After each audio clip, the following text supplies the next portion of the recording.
أعظم الله أجركم وأحسن أعزاكم وغفر الله لكم وإلى روح النبي صلى الله عليه وسلم وخصوصا إلى روح المرحوم الفاتحة. ولنبلونكم بشيء من الخوف والجوع ونقص من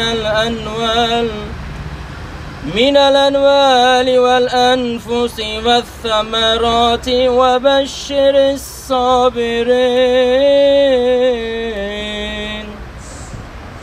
الذين إذا أصابتهم مصيبة قالوا إنا لله وإنا إليه راجعون.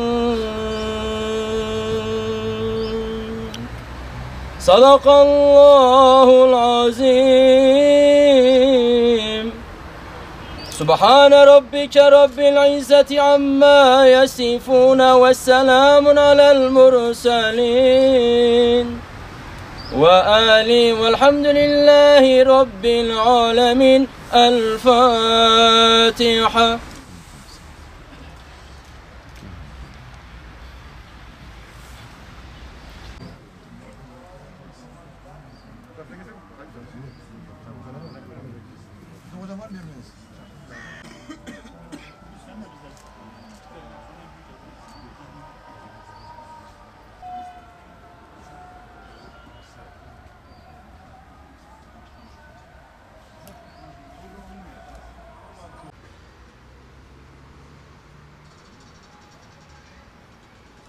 Allah rahmet etsin.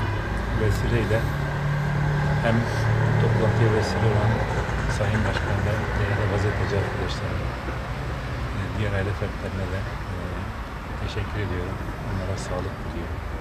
Ölenlere Allah rahmet etsin diyorum. Bu tür etkinliklerin aslında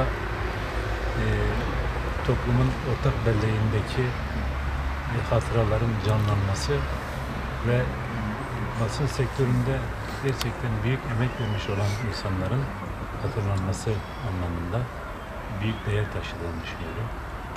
Bu kabil etkinliklerin çoğalmasını diliyorum. 10 Ocak deyince hem sevimli günümüz hem üzüntülü günümüz.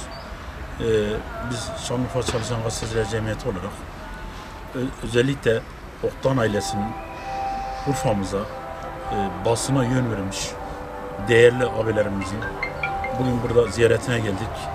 Bütün basında çalışan arkadaşlarına hepsine teşekkür ediyorum. Gazeteciler Günü'nün bu anlamda günde ebediyete göçmüş tüm gazeteci büyüklerimizin hatırlanması, gençlere örnek olması adına böyle bir organizasyon düzenlenmesine emeği geçenlere teşekkür ediyoruz. Ebediyete göçmüş gazeteci kardeşlerimiz, abilerimize onlara Allah'tan rahmet diliyoruz. İnşallah bu tür anmaların Urfa'da devam etmesini temenni ediyorum. Allah rahmet etsin. Başta İsa abimiz, Nuri abimiz, ondan sonra Bülent kardeşimiz, Kalp abimizi Allah'tan rahmet diliyoruz. Buradaki insanlar hepsi genellikle Şanlıurfa'daki gazetecilerin buradan ders alarak gazeteci olmuşlar. Allah rahmet eylesin diyorum.